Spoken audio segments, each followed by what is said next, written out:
మన కర్మ ఏమిటి అని అంటే ఇలాంటి వ్యక్తులతో ఈరోజు రాజకీయాలు భ్రష్టు పట్టినాయి. ఇలాంటి వ్యక్తులతో మనం యుద్ధం చేస్తూ ఉన్నాం. ఆలోచన చేయమని చెప్పి మిమ్మల్ని అందరినీ కూడా కోరుతా ఉన్నా. ఇదే పెద్ద మనిషి చంద్రబాబు నాయుడు గారిని నేను ఇవన్నీ ఆయన అడిగితే నన్ను సవాల్ చేస్తావా అంటాడే తప్ప ఇంటింటికి ఫలానా మంచి చేశాను అని మాత్రం చెప్పడు. గ్రామ గ్రామానికి ఈ మంచి జరిగింది నా వల్ల అని చెప్పి తాను సమాధానం చెప్పలేడు. పేదలకు జగన్ మాదిరిగా నేను కూడా బటన్ నొక్కాను, నొక్కి 2,55,000 కోట్ల రూపాయలు పేదల అక్క చెల్లెమ్మల ఖాతాల్లోకి జమ చేశాను అని మాత్రం ఈ పెద్ద మనిషి నోట్లో నుంచి మాటలు రావు. చేయలేదు కాబట్టి చెప్పలేడు. ఇటువంటి దారుణమైన పరిస్థితుల్లో ఎన్నికలు జరుగుతూ ఉన్న ఈ సంగ్రామంలో మనం సిద్ధమంటూ ఉంటే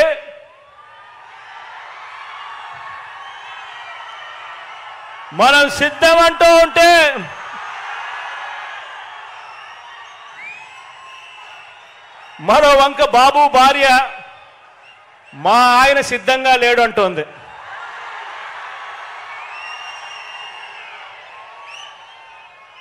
ఏకంగా కుప్పంలోకి వెళ్ళి ఆమె బాయ్ బాయ్ బాబు అంటూ కుప్పంలోనే ఆయన అర్ధాంగి నోటే పంచ్ డైలాగులు వస్తూ ఉన్నాయి.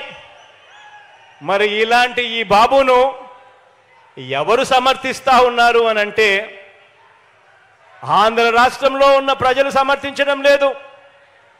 చివరికి కుప్పంలో ఉన్న ప్రజలు కూడా సమర్థించని పరిస్థితి.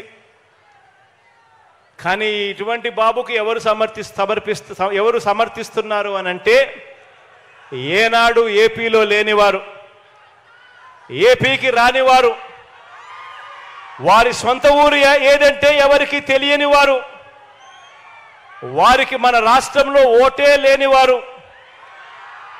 ఇక్కడ మన రాష్ట్రంలో దోచుకోవడం, దోచుకున్నది పంచుకోవడం దీనికి అలవాటు పడిన వారు మాత్రమే, అలాంటి నాన్ రెసిడెంట్ ఆంధ్రాస్ మాత్రమే చంద్రబాబు నాయుడిని సమర్థిస్తారు.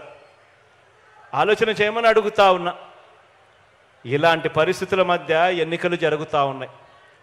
ఈ ఎన్నికల్లో ప్రతి ఒక్కరూ కూడా మీ అందరితో కూడా ఒకటే కోరుతా ఉన్నా, నాకు చంద్రబాబు నాయుడు గారి మాదిరి నాన్ రెసిడెంట్ ఆంధ్రాస్ మద్దతు నాకు లేదు.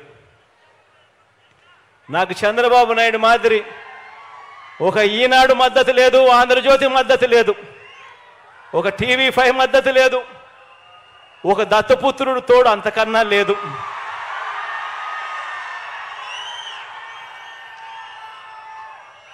కానీ నేను మీ అందరితో కూడా కోరేది ఒకటే, మీ ఇంట్లో మాత్రం మీకు మంచి జరిగి ఉంటే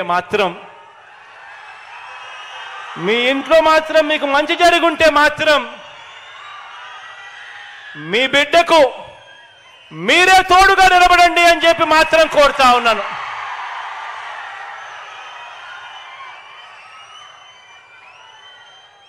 నేను పైన దేవుడిని నమ్ముకున్నాను, కింద మిమ్మల్ని నమ్ముకున్నానే కానీ మధ్యలో దళారులను నేను నమ్ముకోలేదు, మధ్యలో బ్రోకర్లను నమ్ముకోలేదు,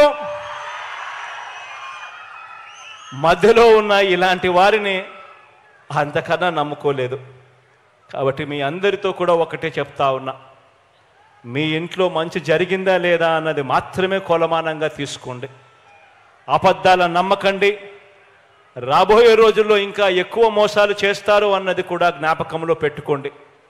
మీకు మంచి చేసింది ఎవరు అన్నది మాత్రమే మీ మనసులో పెట్టుకుని, మీకు మంచి జరిగి ఉంటే మాత్రం మీ బిడ్డకు అండగా తోడుగా మీరే నిలబడండి అని చెప్పి మరొకసారి కోరుతూ, దేవుడి దయతో మీ అందరికీ కూడా ఇంకా మంచి చేసే పరిస్థితులు రావాలి అని, దేవుడి చల్లని దీవెనలు మన ప్రభుత్వం పట్ల ఇంకా ఎక్కువగా ఉండాలని మనసారా కూడా కోరుకుంటూ ఈ కార్యక్రమాన్ని ఇక ప్రారంభిస్తూ ఉన్నాము. రాష్ట్ర వ్యాప్తంగా కూడా ఈ రిజిస్ట్రేషన్ చేసిన ఇళ్ల పట్టాలను ప్రజలకు పంపిణీ చేసే కార్యక్రమం ఇక ఈ రోజు నుంచి మరో 10 రోజుల పాటు ఈ కార్యక్రమం వరుసగా కూడా జరుగుతూ పోతూ ఉంటుంది అని చెప్పి కూడా సంతోషంగా చెప్తా ఉన్నాను ఈ సందర్భంగా.